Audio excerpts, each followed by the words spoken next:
how's it going, guys? So here's the match from Oceanside. This is our quarterfinals. On our left we have Sean Pluto, and on our right, let me check my notes.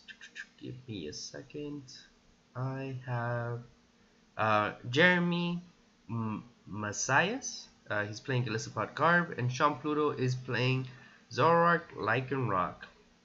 Um, both both opponents have a favorable matchup, even though Pluto is kind of at a disadvantage because of Lycanroc being weak to Golisopod. Um, but at the same time, if Pluto gets his Lycanrocs off quick enough, he can kind of take advantage of their Bloodthirsty Eyes ability to pull up Wimpods before they turn into Golisopods to get quick knockouts.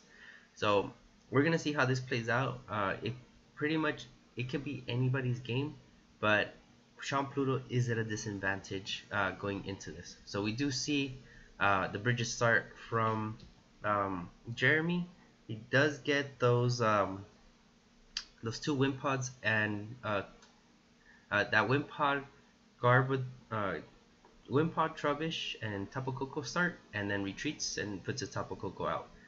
Then we see Pluto with a Bridget start, a Lele Bridget start as well, but he gets two Zoroarks and one Rockruff. We do see an Enhanced Hammer on Jeremy's side. Does get rid of that strong energy that Pluto had played. We do see a Heavy Ball. He does get a Golisopod off of that. So Golisopod is already going to start coming in and taking some knockouts. He does do Armor Press for 100. We do see an Enhanced Hammer from Sean Pluto. We do see Field Blower gets rid of that Choice Band from that Garbodor. Jeremy had an amazing start. This is how you want Garbotoxin or Golisopod Garb to start. We do see a Lele from Pluto's side, which is very effective after he did get rid of that Choice Band. Probably going to get a Draw Supporter to get himself out of this situation, or maybe a Guzma to get this Golisopod out of his face, because it's kind of in there right now, and it's kind of not looking good for him right now. So he does get a Draw Supporter. He is going to go for that Sycamore. Probably going to play the Sycamore, and then afterwards going to trade. It's the most effective way of getting hand advantage. We do see him discard a Lycanroc, and that's actually very good. You kind of don't want to bring it down when there is a Golisopod on the bench, and it can easily be Guzma'd up and get a 2-prize attacker off of you. We do see him get he does get DC on a stand-in, does knock out the Tapu Koko, and he did bring down that Lycanroc to use its Bloodthirsty Eyes ability. We do see the Guzma switch, and this is what I was talking about.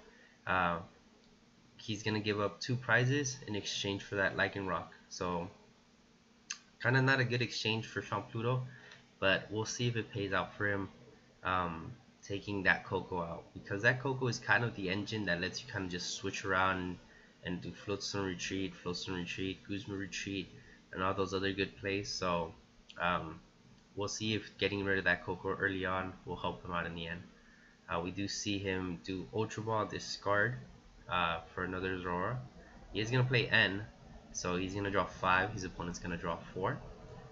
Really good to throw your opponent's hand off if they have necessary components, and after taking prizes, you kind of don't want them to get what was stuck in their prizes in their hand. So yeah, luckily for him, he is able to trade,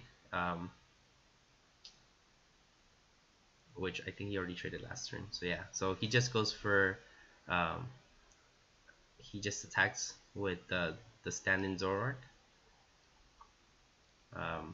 His opponent plays Lele, gets an Ace Roller, brings up that Golisopod, brings down a Wimpod, touches energy, passes turn after attacking with First Impression. Sean Pluto does bring up a Lele. We are probably going to see this Lele start doing some damage.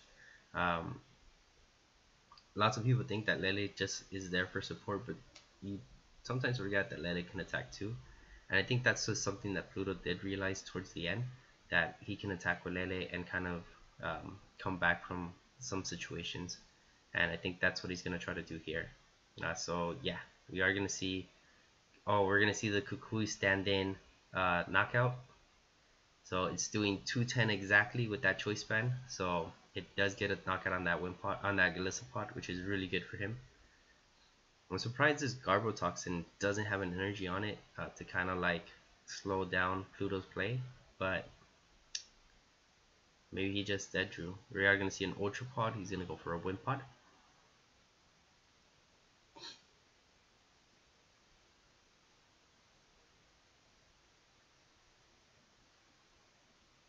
And uh, Heavy Ball. Another Garbodor. Because you can't ever have too many Garbodors. And passes. I guess he's pretty much stuck. He kind of it's kind of bad for him because he doesn't have Garbotoxin up, so Jeremy can't really shut off anything. Pluto has mobility wherever he wants it, and it's pretty much it's open season for him. Um, Done correctly, he can kind of take this game and turn it around. Um, so we are going to see a trade, and then we're going to see Ultra Ball. He's going to discard Sycamore and an N.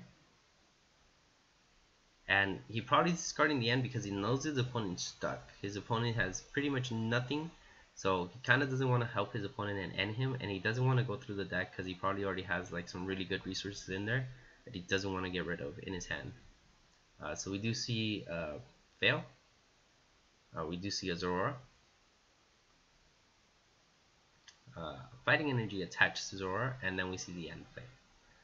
Because I guess he did have another end in hand. Go figured.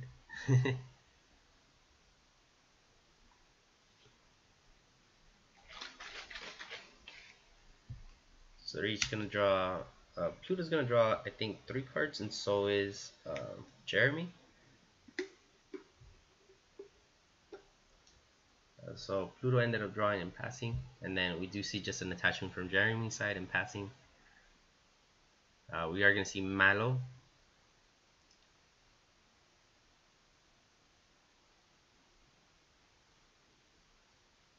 Which Pluto was saying Mallow is so broken. So we are gonna see Trade, discarding that Lycanroc, getting an Enhanced Hammer, getting it off of that Golisopod, and we're gonna see the knockout here on this Garbodor. This puts Pluto at a 2 prize advantage, or at 2 prizes away from winning, where Jeremy's at 3. So it's getting really close. And like I told you guys before, this matchup is actually not in Sean Pluto's favor, but as you can see, if you just play correctly, you can kind of make it work. So we finally see that that Garbotoxin go up from Jeremy's side, and we also see an Armor Press knocking out that stand-in Zoroark.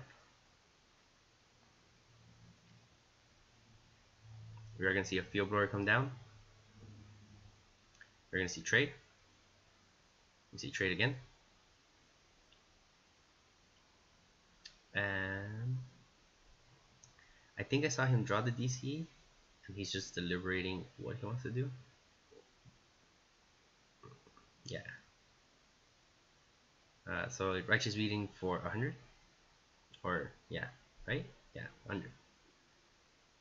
So we see Choice Band and Guzma Retreat, and knocks out Lele. So Jeremy's gonna take the first one. So it's kind of unfortunate. Pluto almost came back, as you guys saw. So even though it's not in his favor, there's ways of him being able to come back. So yeah, we're gonna see how game 2 turns out, and see how this match ends up.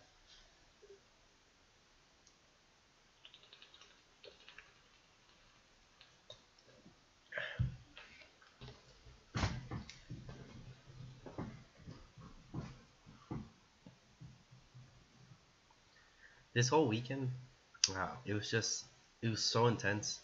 Um, for those of you that don't know, these players had to play 6 rounds of Swiss before getting into Top Cut, and then getting into Top Cut. There was no like break. It was just Top Cut, let's go.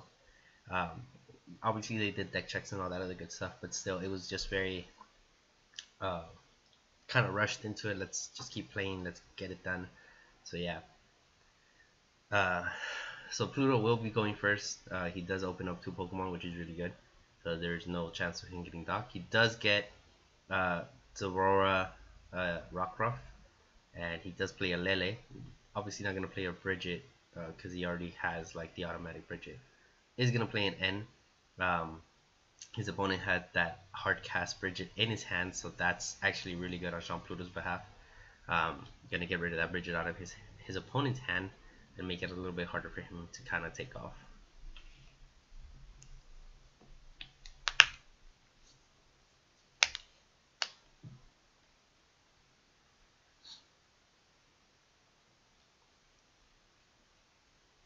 So it is Jeremy's turn. We do see the Lele come down.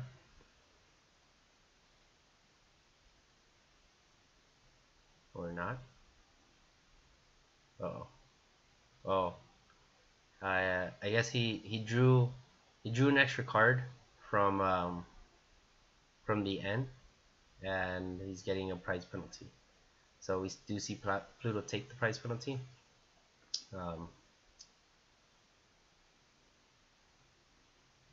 So we do see Trubbish, Floatstone, and an N of his own.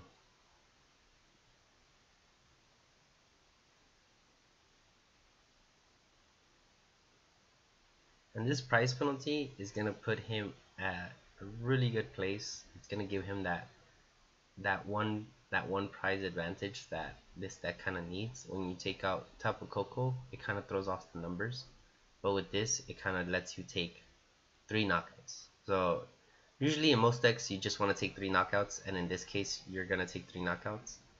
So yeah, so we do see Jeremy play Ultra Ball, discards that Golisopod, searching for another Wimpod. He did retreat the Wimpod and put that Trubbish out with that Floatstone, which is kind of weird because Pluto's able to just evolve into Zoroark and knock it out. So I don't know why he would do that, but we're gonna see if that works out for him.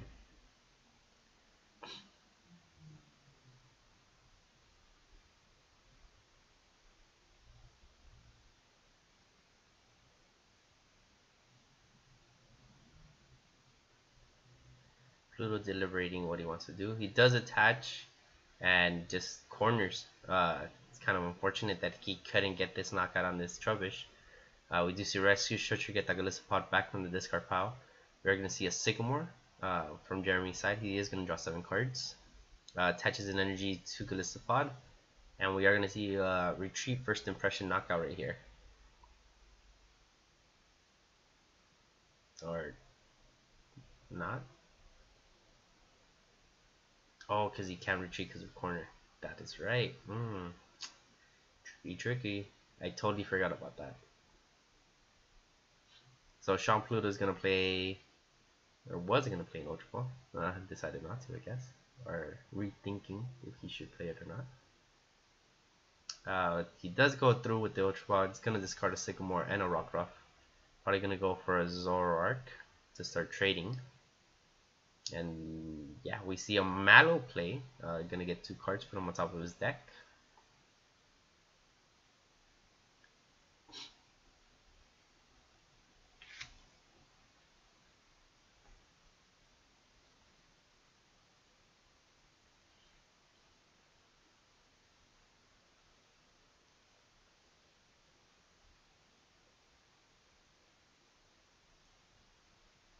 So we're gonna see trade.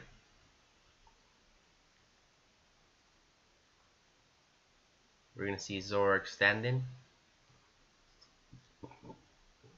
We're gonna see Bloodthirsty Eyes, and we're gonna see him do. I think it's 100. No, wait, 1, 2, 3, 90, 100, 120. 120, not enough to knock it out, but it puts it in the 2 range shot for that double knockout. And now it's kind of stuck up there, but Jeremy does have the Acerola. It's gonna pull it out. Brings up this other Golisopod, touches energy, puts on a Wimpod. We are going to see a Floatstone on this Golisopod. and first impression for 120 knockout. There we go. Does bring up a Lele with a Floatstone. Trade gets rid of a puzzle.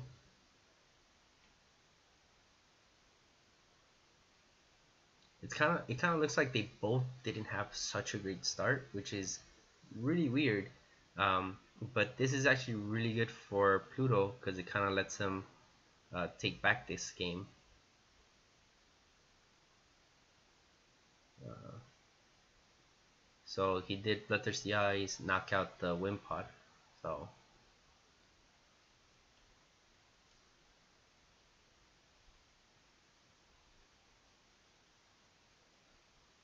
we do see a Wimpod energy come down. That Trubbish does have a Floatstone, so it can be retreated, but we're just gonna see him Guzma and get a knockout on one of those Lycanrocs.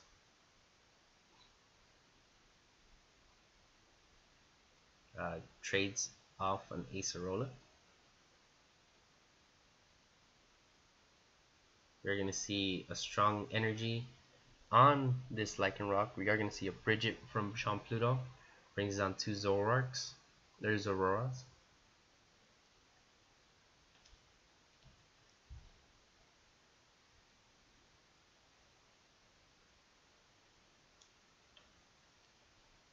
And does Righteous Beating for 100. So we are going to see a DC on this Golisopod, and we are going to see a Choice Band. So it is doing, I believe, first impression or armor press for 1/3. We are going to see a DC N play from Sean Pluto.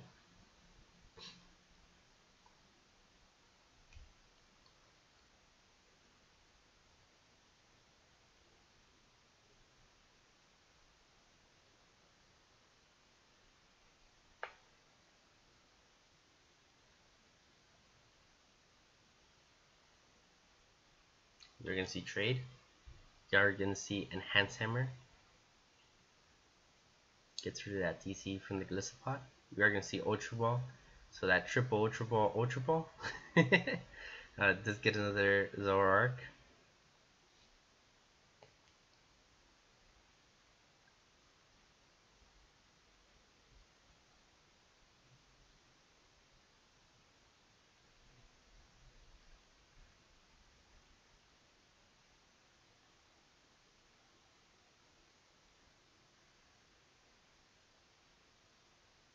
Does play first impression.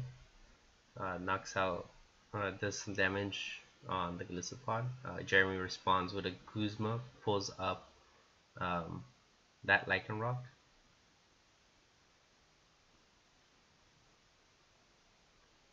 We're going to see a trade. We're going to see a Lele search for N. Not playing it yet. Then plays it. Decides to go through with his play.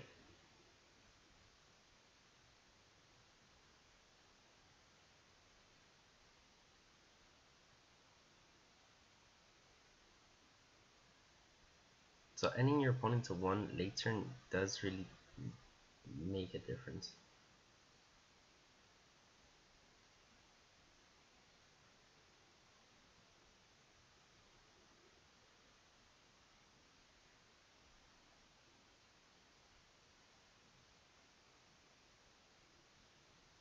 So we're going to see trade.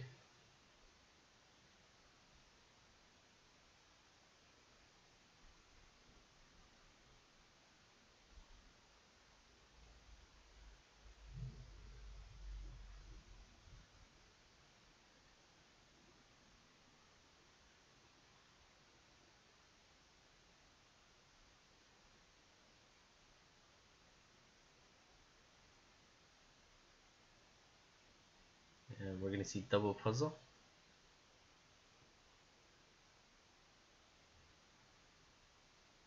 We're going to see Rockruff energy. Brings up the Zoroark, knocks out that Golisopod. So it kind of gets really hard for Jeremy right now because he only has one Pokemon. that is doing damage. And we are going to see Guzma Lele and knocks out that Lele for the win. So now they're going to go into game 3. And I think this was the match that they were talking about, which I'm gonna go back uh, and look at it again. But and I'll let you guys know because I sped it up to see um, just to make the turn go faster. But I'll slow it down and check it out for you guys because I know you guys told me to find out what happened in game 2. So and I think I said like triple trade, which there was only 2 trades on the board. I think you traded first, but it's going so fast that I can't really like tell. But I'll find out for you guys.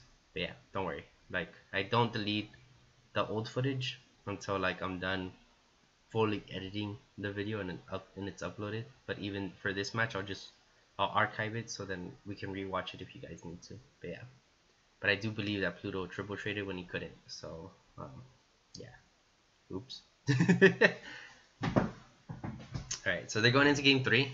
Time has not been called yet, so they're still good. We do see a Lele from Jeremy.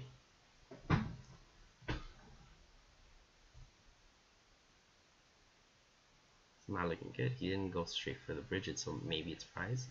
Yeah, it's going to go for an end play. That must mean Bridget has been prized. We are going to see Ultra Ball and Sycamore. Does get a Wimpod.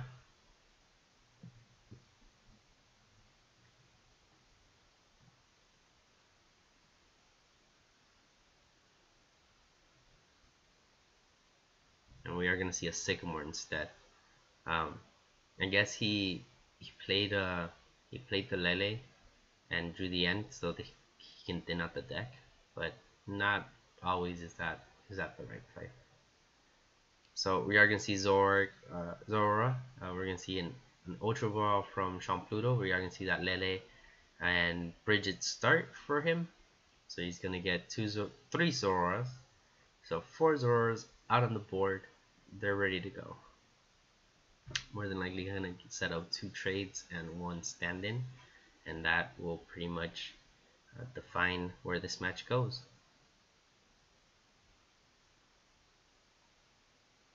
Passes the turn, so it's now Jeremy's turn. Does see an energy attachment to that Wimpod on the bench. We're gonna see a Floatstone, Lele into possibly an N or another Sycamore. Unless he has another Sycamore. I thought he had the Golisopod in hand, but I guess not. So we are going to see a Sycamore. Draw 7 cards. Hopefully there's a Golisopod in there. We do see Garbotoxin come out. We are going to see it retreat. No, we are not. We are going to see Zoroark energy. And does Righteous Beating for 100. It's kind of unfortunate that he didn't retreat it to get it out of harm's way.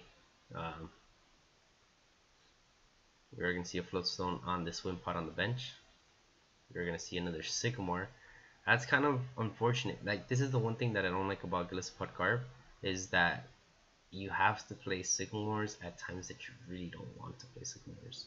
And see, here he has no Golisopods, so that one Golisopod he had to throw it away early, and he doesn't have it back, and now he's just stuck because he doesn't really have a secondary attacker. He can possibly be attacking with Lele, but it's not going to be doing a lot of damage, and you risking it to be knocked out and risking your energies is not really worth it. So yeah. So we are going to see a Guzma play from Sean Pluto. Probably going to go after that Wimpod with the 2 energies on it. And we are going to see a Lele knockout, which is really unfortunate for Jeremy.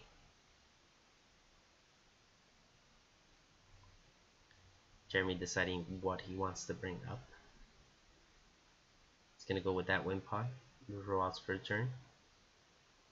Does play a Tapu Koko. Does attach energy to the Wimpod.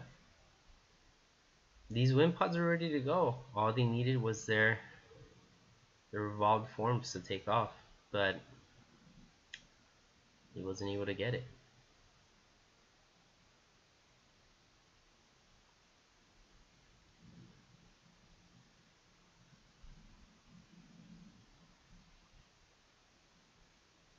So you can see Rescue Stretcher and gets that wind pod up and running. It does have a float stone on it, so it's not gonna knock out this Tapu Lele. It does do armor press for 100 and passes turn. So we see Pluto trade. Trade again. Ultra Ball for another Zoroark.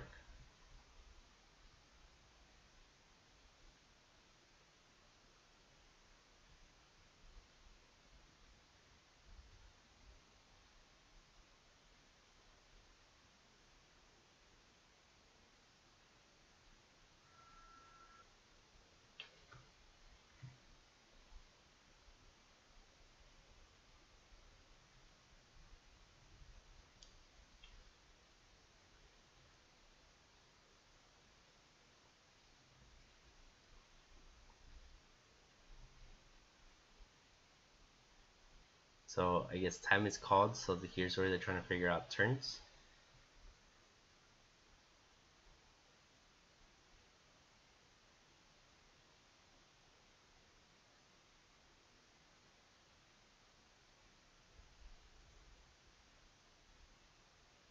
So we're gonna see Puzzle, Attach, Guzma, knocks out Tapu Koko. That's a prize right there.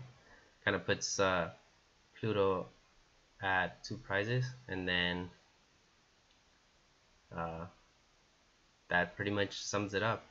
His opponent does scoop to him and tells him that he has no way out. Kind of saw that was it for him. So yeah, there you guys have it. That is the match from Oceanside, our our quarterfinals. But yeah, stay tuned.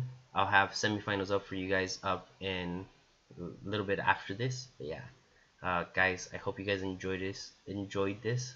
Don't forget to like and subscribe if you haven't already. Make sure to share the video for anybody that wants to know how the finals ended up going at Oceanside.